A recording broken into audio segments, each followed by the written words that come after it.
Hello there, my name is Joe Morris, and I'd like to present to you my second book, which is called No Joe Blogs, and it's currently at Amazon and Waterston's online marketplace. And No Joe Blogs is all about my slow and painstaking recovery from a severe mental, traumatically horrific mental breakdown.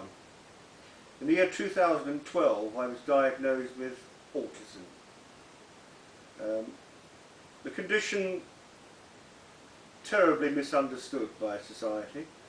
It's a mental health issue which is stigmatized to a certain extent, but it was a condition that inspired me to write my second book, No Joe Blogs. No Joe Blogs is my book.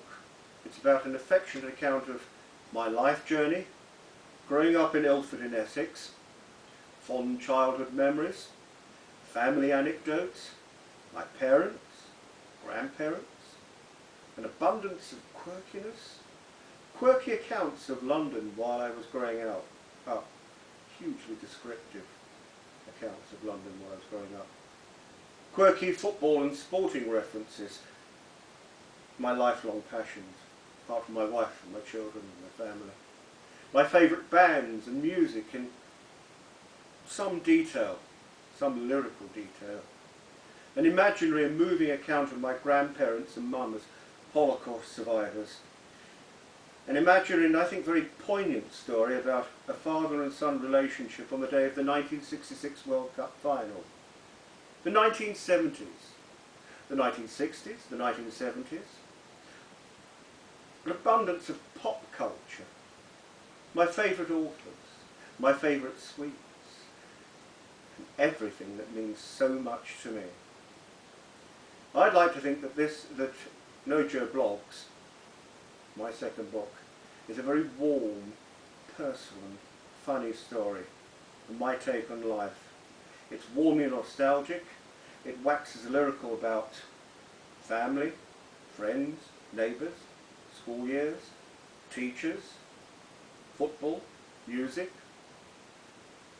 people, iconic events from history,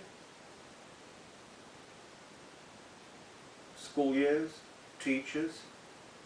It's a story from a very humble and unassuming man. I'd like to read the first chapter of the book, which I hope will provide you with a revealing insight into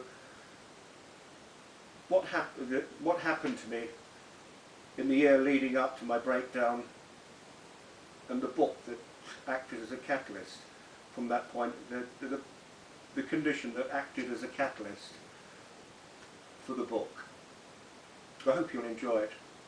Thanks. Hold on. Chapter 1.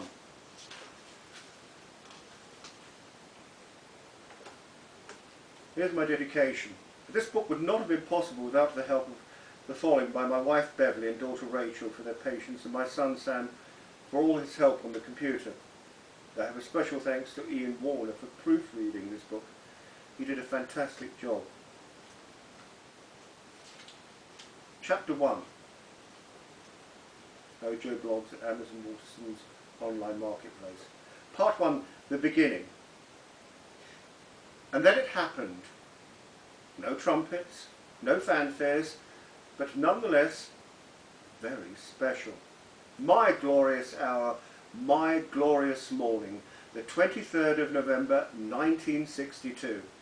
My first appearance on the silver screen, my first day on planet Earth, the day of my birth, that momentous day, that first entrance into the big wide world, my introduction to London, England and society. I'm not sure whether any earthquakes, hurricanes or political scandals. It was a day rather like any other. It was wintry, but nothing extraordinary happened, but it was significantly my day.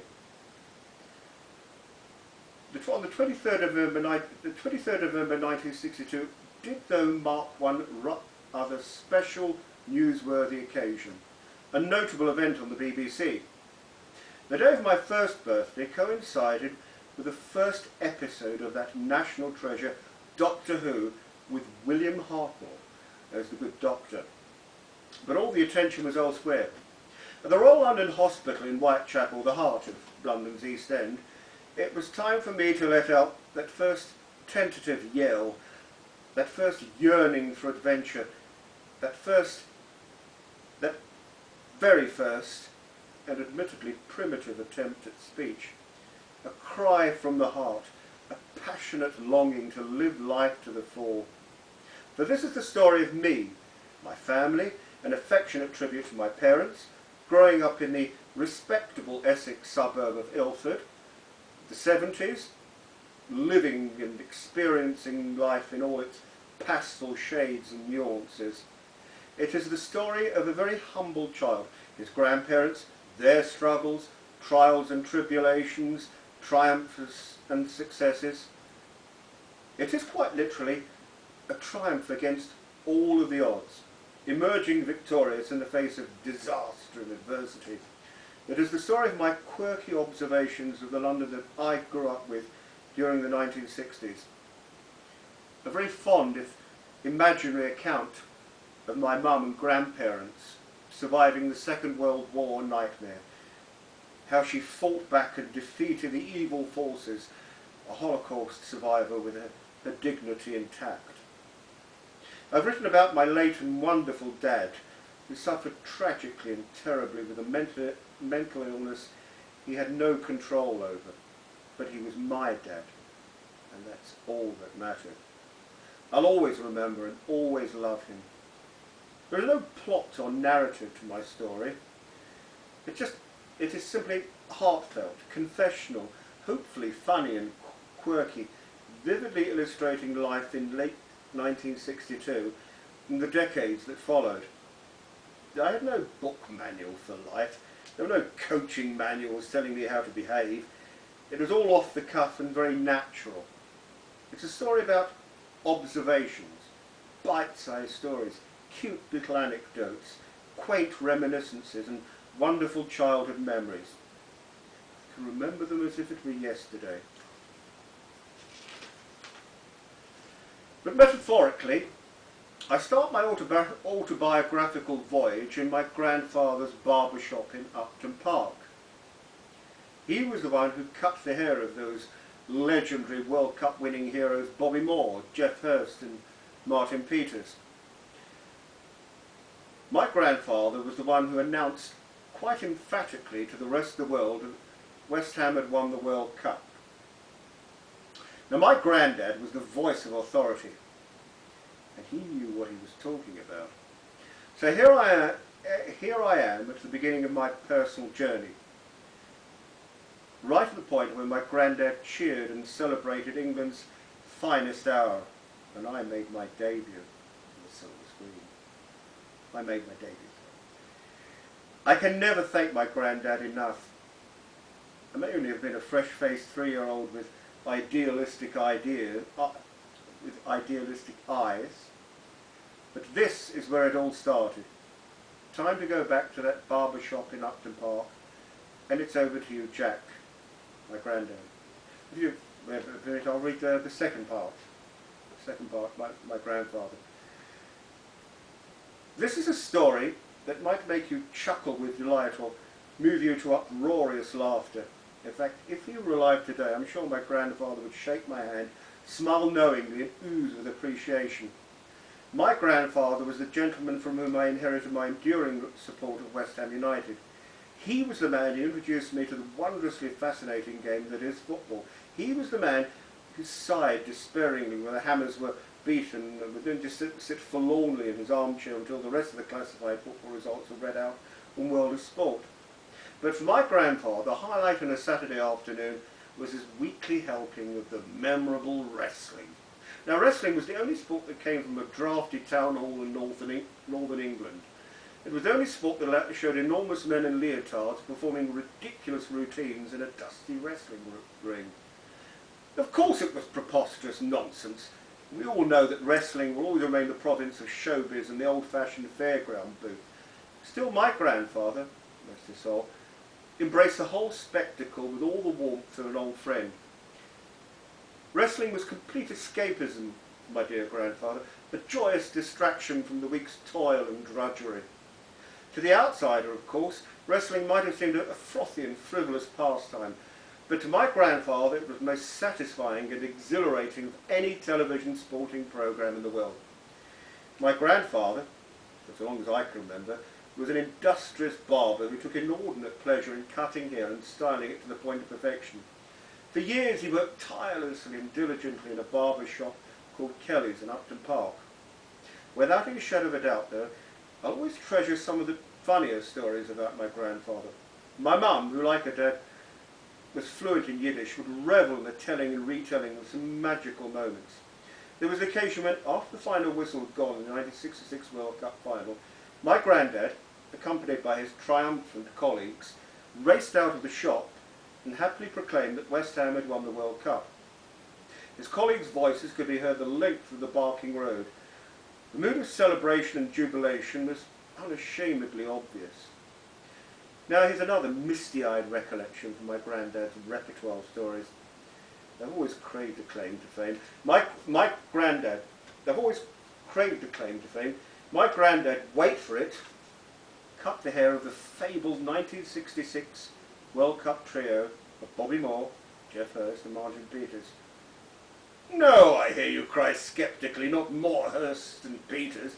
Yes, those immensely talented West Ham players who jigged and skipped around the old Wembley Stadium with the World Cup firmly in their hands. The point is, though, my granddad cut the golden locks of three of England's finest footballers, family men with wives and children. Every time the Hammers graced us with their presence on a Saturday afternoon, my granddad would produce his trusty scissors, shaving brush and comb. To this day, my mum has in her possession the very scissors, comb and shaving brush that my granddad used. Now I know my mum attaches a great deal of sentimental value to this priceless keepsake and will always cherish it, but he was a proud man.